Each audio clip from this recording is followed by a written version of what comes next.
Welcome back everyone to another episode of Vegetarian Cooking with JJ.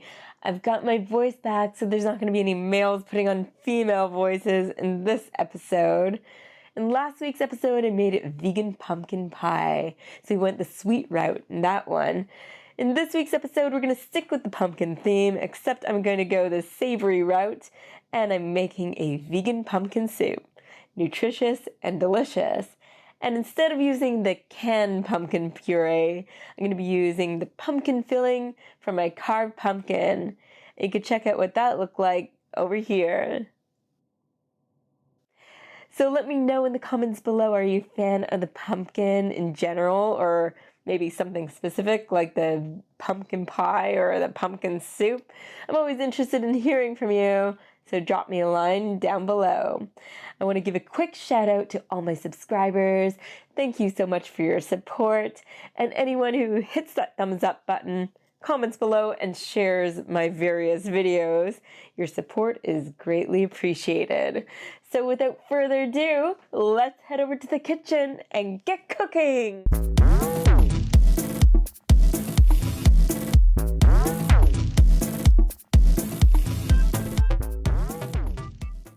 I cut off the tips of this bulb of garlic and I'm adding some olive oil. I'm adding some freshly ground black pepper and some Himalayan pink salt. We'll wrap it up in this foil here. I added it to this baking tray here and I'm setting our oven to 425 degrees Fahrenheit. And we'll have the garlic in the oven for about 45 minutes or until the garlic is soft. I'm just dicing about 1/4 of a yellow onion, maybe a little bit more.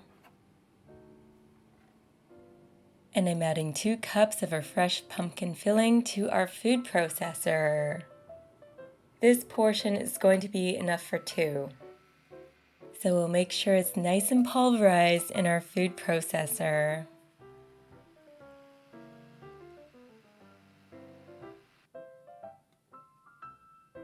Now it's pureed nicely, as you can see. Our roasted garlic is ready, so I'm just going to let it cool for a little bit. And now over here I'm going to microplane this fresh ginger. And I'm going to be using 2 teaspoons. And I'll add this stray bit here. I'm setting our stovetop to medium and getting our Dutch oven nice and hot. We'll get some oil in our Dutch oven, heat it up. Now it's time to add our chopped onions. We're going to want to get them a little bit brown.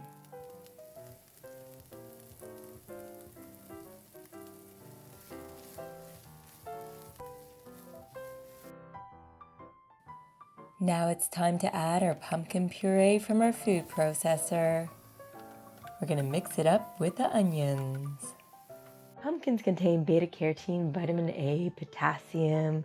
They're rich in fiber, and overall they're great for the immune system. Pumpkin seeds contain vitamin K and manganese. They're great for healing wounds if you're not like Wolverine from X-Men. They also contain zinc and phosphorus, and they're great for the prostate as well as bladder matters. Now I'm adding our ginger here. Mix it in. Now I'm going to add a teaspoon of our Egyptian Baharat spice blend. I thought it would be a nice touch.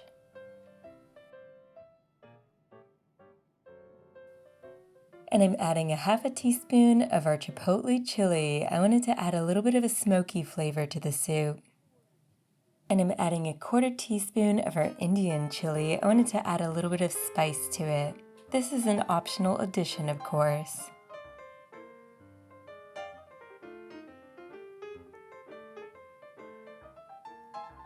I'm adding 1 cup of veggie stock here.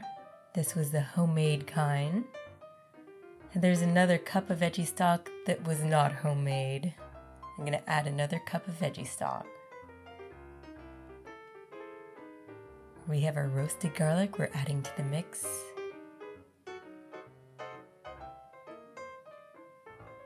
Pop it in and give it a nice stir.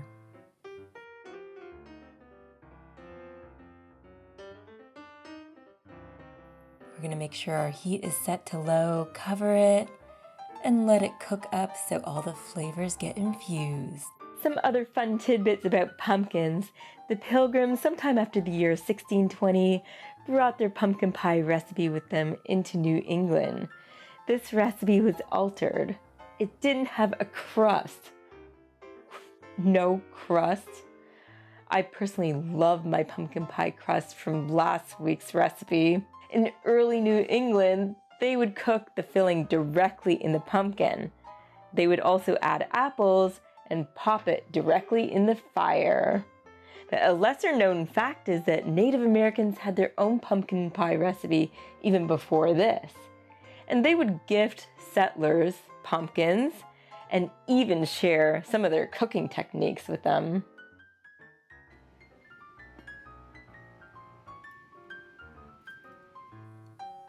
I'm just adding some Himalayan pink salt here. You can use salt of your choice. This is just my favorite one. And I'm adding a fresh grinding of black pepper.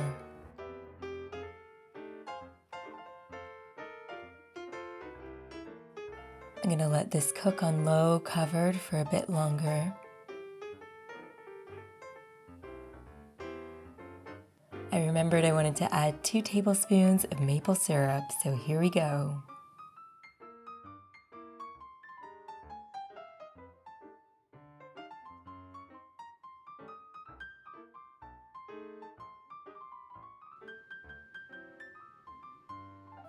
So while that simmers, I'm going to move on to our roasted pumpkin seeds.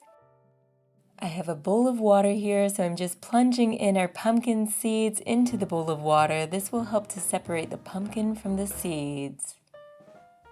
We'll be able to wash it all off. So now that our pumpkin seeds are washed and separated from the pumpkin, I'm pouring them into the strainer atop a bowl, making sure all the liquid is drained. You're welcome to use a towel to pat them dry. What I'm going to do is preheat the oven to 350, pop our seeds into some oven-safe dishes, and this will help to remove any extra liquid.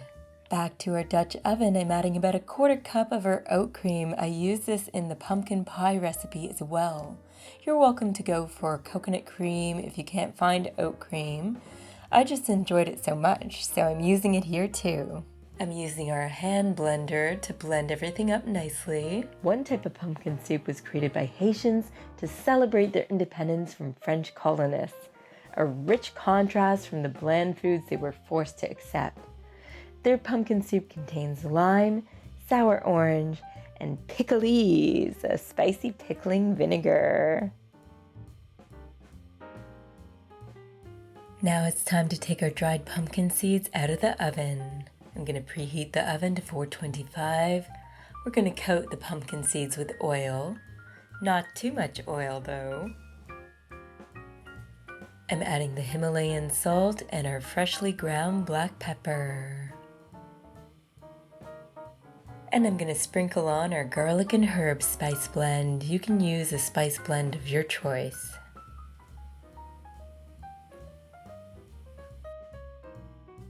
Just make sure the seeds are coated evenly and spaced out, and we'll pop them in the oven until they're golden brown.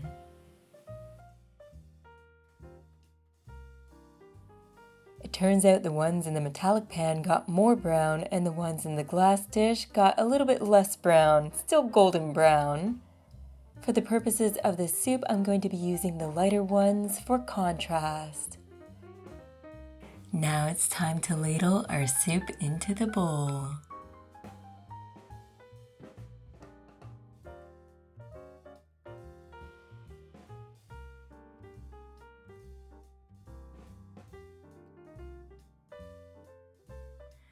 And I'm topping our soup with our roasted pumpkin seeds.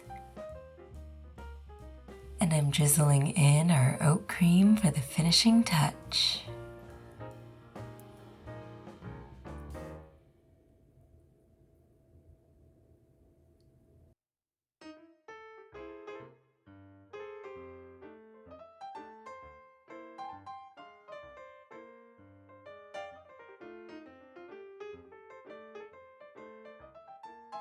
Okay, everyone, it's that time again. I get to try our delicious vegan pumpkin soup, topped with the seeds, of course.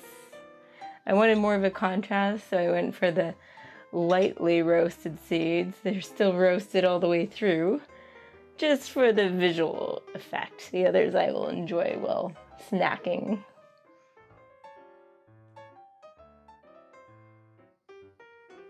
Okay, don't burn myself.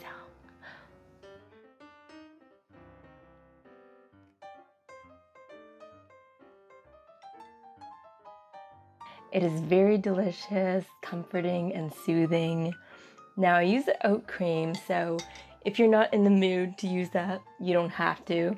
You can also go for the coconut cream or just leave the creamy business out of the mix. I'm sure it will be great as is without the cream, but it just adds an extra soothing effect, I find. Today was a nice sunny day, but this one will be great for those rainy fall days, those chilly, rainy fall days, or days where you don't feel like having a very heavy meal.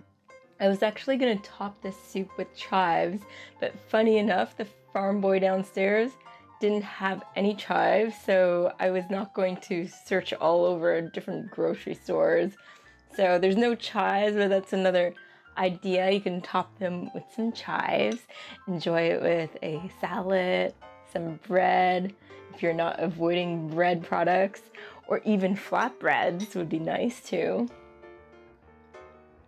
It's good if you don't want to have something too heavy, you know, you still want to obtain some nourishment.